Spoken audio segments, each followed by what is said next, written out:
Kanhi mayor sa Dapitan City nga kumbiktado sa kasong robbery din sa Sugbo niadtong 1970 mi-surrender sa kapulisan apan nagpa-admit una kini sa ospital. King Perez, Suginliwing. Voluntaryong mi-surrender ang kanhi Dapitan City Mayor Dominador Halosos Jr. sa mga sakop sa CIDG kagahapon sa hapon. Apan nagpa-admito sa kini sa Cebu Doctors Hospital aron magtatambal sa sakit sa kasing-kasing usa nini gipahibalo ang kapulisan. Si Halosos na konbikto ni adtong 1970 sa usa ka korte sa Sugbo sa kasong robbery nga nahitabo ni atong 1969. Ang iyang sentensya mao ang pagkabilanggo sa usa ka tuig ug 6 ka buwan. Usa ka alias warrant of arrest ang gi-issue ni RTC Executive Judge Soliver Peras. Matod sa abogado ni Halosos nga si Attorney Inocencio de la Serna, gitugutan ni Judge Peras nga maapil sa pagserbisyo sa sentensya ang confinement ni Halosos sa ospital. Natanyagan si Halosos kaniadto og probation apan napakyas kini sa pag-report sa probation officer hinungdan nga na-revoke kini. The only unfortunate thing is he was not able to comply with the probation order. That was why it was annulled. So all along he thought that he complied for almost 40 years. Na ay order of commitment si judge nga his detention will now be interpreted as service also of his sentence. Kay operahan mo siya and we have the medical records to support it. Gipakita sab ni De La Serna medical certificate nga nagpamatuod og naglagda sa mga gibati nga sakit sa 72 anyos nga si Halosos. Si Halosos gihukman usab sa COMELEC nga dili na makahupot og katungdanan sa gobyerno tungod sa iyang conviction sa salang robbery. Ang reklamo gisangat sa iyang kaatbang dihang midagan siya pagkagobernador sa Zamboanga del Sur niadtong 2010 elections. Gani nakalingkod pa siya sulod sa tulo ka termino isip mayor sa Dapitan City usa kini midagan pagkagobernador. There is a pending warrant of arrest. He will be a fugitive. But nevertheless, we could have exhausted. But considering that he is already in the twilight of his, if it will be the court's order, sa BBRC, fine, he will do that. But in the meantime, there is a medical emergency that needs medical attention. Ipatawag ni Judge Peras ang attending physician ni Halosos karong Miyerkules alang sa pagtino sa tinuod nga kahintang sa panglawas ni Halosos. King Perez, News 5. Bisan pa man sa dagkong mga bawod o kusog nga hangin nga nasinati karon sa Kabisayan, nunot sa hanging amihan, walay gi-cancel nga biyahe sa dagat ang Coast Guard. Kaganinang buntag ang uban nga mga shipping companies ni hold sa biyahe sa ilang mga barko tungod sa kadagko sa mga bawod o kakusog sa hangin nunot sa warning nga gi-issue sa Pag-asa. Ang Pag-asa may pahimangno nga makasinati og kusog nga hangin og bawron ang Eastern Seaboard sa Kabisayan nga naglakip sa Samar ug Leyte. Ang kadagatan sa mga lugar makasinati sa balod nga dunay gitason gikan sa 3.4 meters ngadto sa 4.5 meters. Gipahibaw sa commander sa Cebu Coast Guard nga anara sa mga shipping companies ang pagbuot kung mula ba sila o dili. Yung mga substation namin, wala namang cut-fill trip. Hindi naman sila nagbigay ng mga numbers kung meron. Pero wala so far pa sa ngayon.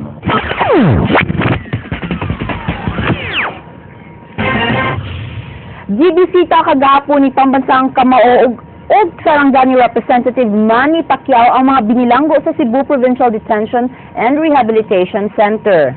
Gidalita ni Pacman og usa ka espesyal nga pasundayag sa mga inilang CPDRC dancing inmates. Ryan Sorote, Suginliwing. Dugay ng idolo ni Aldrin Sabilla, 23 anyos si Pambansang Kamao Manny Pacquiao.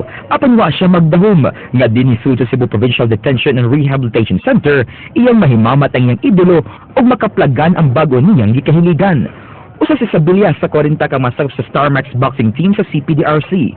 Sama ni Sabilla, inspirasyon si Pacman sa mga aspiring boxers sud sa prisuhan. Panginaot sa mga pinirisong boxer, nga bisan naa sila sa sud, hinahinay nilang makabot ang bagong damgo nga mahibong pro boxer sama sa ilang idolo na si Manny. Dili lang ito ang boxing, harap lang, bibili mga harap.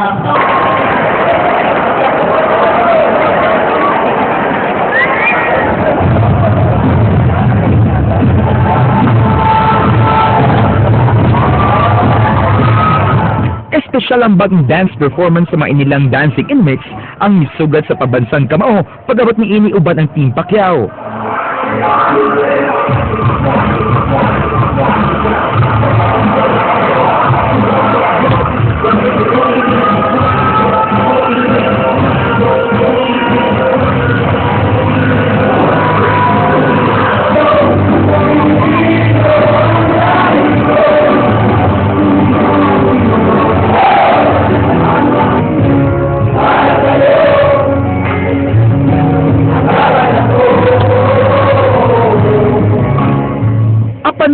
gipalingaw ni Pacman ang pagdungan og kanta sa mga inmates sa Para Sayo nga may ilang halad ngadto sa ilang idolo.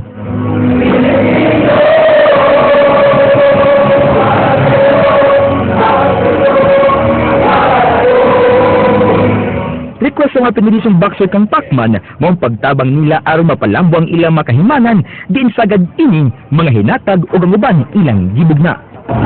Naot na katabang siya, kalangos siya ka, softyon, gusto may mangarap o boxing. Sabi sa piniriso ayaw po may kalawasan kung makapangarap ng boxing. Ryan Sorote, News 5. Hingpit nang natapos ang kasaulugan sa kapistahan sa Balaang Bata, pinaagi sa Hubo, din libuan gihapon ka mga tao ang mitambong sa misa sa Pilgrim Center sa Basilica Minore del Santo Niño, kaganihang kadlawon. Matod sa kapulisan nga nagmalinaw ng maong kalihukan. Madinsabang sugidlimi. Sa Ginoo kanimo, nga itugyan niya kanimo. Nagdala sa ilang pagsatag sa kaimahen sa Balaang Bata ang mga deboto nga misimba. Ang misa giselebrar ni Padre Jonas Mijares, ang rektor sa Basilica Minore del Santo Niño. Matod niini nga ang maong seremonyas nagsubay sa pagkatao ni Jesus aron pagtubos sa mga sala. And now, death is near, and so I pray, the final curtain, kung di ka po ito, mga kong kanta. At ang kumpletong kanta, humanin akong umiiyak.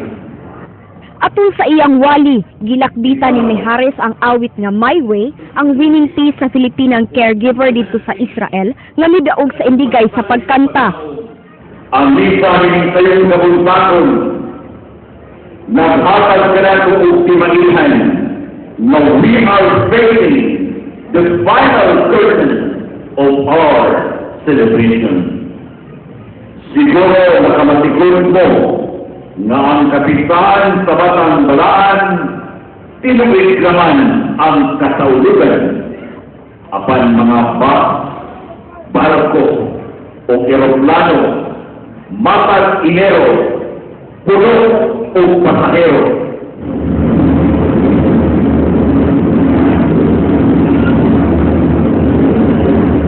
Gisunod dayon ang seremonya sa paghubo sa sapot ni Senyor Santo Niño o giisa kini aron makit-an sa katawhan.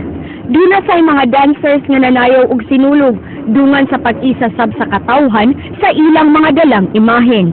Ya, pero ako di pangayo niya nga. Dila na po ikasulti bagunsa ba. Kay pero ang katong sa ako nangayo niya, nahatag naman niya. Karon na sa initial crowd estimate na sa mga 10 to 11,000. So dili jud mi na kadaghan compared sa atong opening salvo og mga niaging misa sugod sa January 9 up to 19. Karon na moderate lang ang atong mga tao og dili jud. Madin Sabang, News 5. Upaw kadtong naglangkob sa atong mga balita sa Aksyon Bisaya karong adlaw Biyernes, Enero 24 tuig 2014. Hangtod sa Lunes, kini si Frank Malilong Jr. Mga istorya nga dilang kutob sa paghatod sa impormasyon. Musunod na ang Action Prime. Daghang salamat. Ako si Georgia Herrera. Tungod ka na pa sa balita. Action!